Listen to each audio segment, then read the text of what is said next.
ہر آدمی کو چاہیے اپنے عمل اس طرح بنائے کہ اسے ولایت مل جائے. ولایت اللہ کا ایک خاص قرب ہے. یہ نہیں ہے کہ وہ کوئی جدی پشتی ولی تھے اسی طرح ولایت ان کے پاس.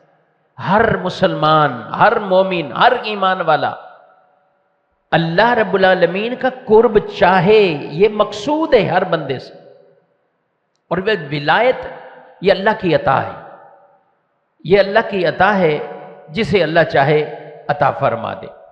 ہاں اس کا ذریعہ اللہ تعالیٰ عمل وہ بنا دیتا ہے کہ بعض اعمال کو ذکر کیے گئے. بخاری کی حدیث ہے، یہ فرمایا گیا ہے کہ جب اللہ تبارک و تعالیٰ کا کوئی بندہ فرائض سے بڑھ کر اللہ کا قرب کسی کے ذریعے حاصل نہیں کر سکتا. پہلے فرض ولی بننا ہے تو فرائض مقدم. اب یہ فرائض میں صرف نمازیں نہیں ہیں، کئی چیزیں فرائض میں. جیسے نماز پڑھنا فرض، ایسے گناہ سے بچنا فرض، شراب سے بچنا فرض، جوے سے بچنا فرض، سود سے بچنا فرض، جھوٹ سے بچنا فرض. تو ایک وہ کام ہے کہ جو کرنے، اور ایک وہ جن سے بچنا.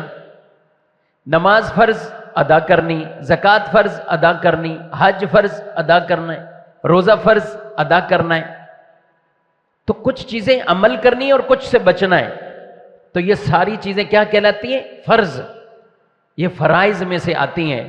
تو فرمایا اللہ تعالیٰ کا بندہ فرض سے بڑھ کر کسی شے کے ذریعے رب کا قرب نہیں حاصل کر سکتا، اسے مل ہی نہیں سکتا جب تک اس کے فرائض مکمل نہیں ہو. پھر اس کے ساتھ ساتھ نوافل کے ذریعے وہ اللہ کا قرب حاصل کرتا رہتا ہے. نوافل سے مراد نفل نماز بھی ہیں، نفلی عبادات بھی ہیں، چاہے اس میں نفلی صدقات لیں، تلاوت لیں، ذکر و اذکار لیں، یہ سب کم.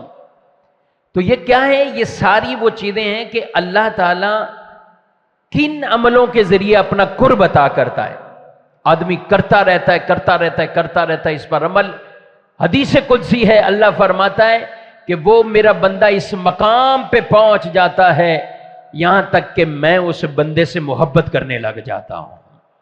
اللہ کی محبت مل جاتی ہے اس بندے. اللہ فرماتا ہے میں اس سے محبت کرتا ہوں. اور اللہ جب کسی بندے سے محبت کرے، اللہ اکبر، حدیث قدسی کے جو کلمات ہیں نا، وہ فرمایا کہ میں اس کی آنکھ بن جاتا ہوں جس سے وہ دیکھتا ہے، میں اس بندے کے کان بن جاتا ہوں جس سے وہ سنتا ہے، میں اس کے ہاتھ بن جاتا ہوں جس سے پکڑتا ہے. یعنی اللہ تبارک و تعالیٰ کی قدرت کا مظہر وہ بندہ ایسا بن جاتا ہے کہ رب تبارک و تعالیٰ کی جو شانیں ہیں، صفات ہیں، سبحان اللہ، اللہ اس بندے کے اندر ایسا نور داخل فرما دیتا ہے.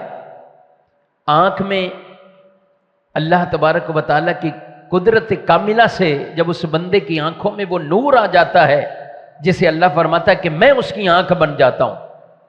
اللہ ان چیزوں سے پاک ہے، یہ یاد رکھیں. میں اور آپ دیکھنے کے لیے آنکھ کے محتاج ہیں، اللہ محتاج نہیں، اللہ پاک ہے ان چیزوں سے. رب دیکھتا ہے مگر آنکھیں نہیں، یہ میرے اور آپ کے لیے.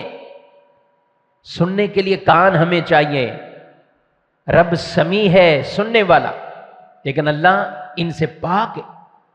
میں اور آپ کو چیز پکڑتے ہیں تو ہاتھ چاہیے، کام کاج کے لیے ہاتھ چاہیے، تصرف کرنے کے لیے ہاتھ چاہیے. اللہ ان چیزوں سے پاک ہے. کہیں چل کر جانے سے، میں اور آپ کہیں جائیں گے، کسی جگہ پہنچنا ہے تو چل کے پہنچیں گے. اللہ ان چیزوں سے پاک ہے، رب ان چیزوں سے پاک ہے. یہ ساری چیزیں یہ ہمیں چاہیے. رب ازلی ابدی، رب ان چیزوں سے پاک اور نہ ان کا محتاج. یہ اللہ کی شان ہے، یہ اللہ کی شان ہے. لیکن اللہ فرماتا ہے میں اس کی آنکھیں، میں اس کے کان، میں اس کے ہاتھ، اللہ فرماتا ہے میں بن جاتا ہوں. اب اللہ بن جائے اس کے، سبحان اللہ، مطلب یہ کہ اللہ خاص قدرت داخل کر دیتا ہے، خاص قدرت داخل کرتا ہے. اور تفسیر کبیر میں امام فخر الدین رازی رحمۃ اللہ تعالی علیہ آپ فرماتے ہیں کہ اللہ تعالیٰ جب اس ولی کی آنکھ میں وہ خاص نور داخل کر دیتا گئے تو پھر کیا کمال عطا فرماتا ہے. فرمایا کہ پھر جتنے بھی پردے بیچ میں ہوتے ہیں اللہ سب ختم فرما دیتا ہے.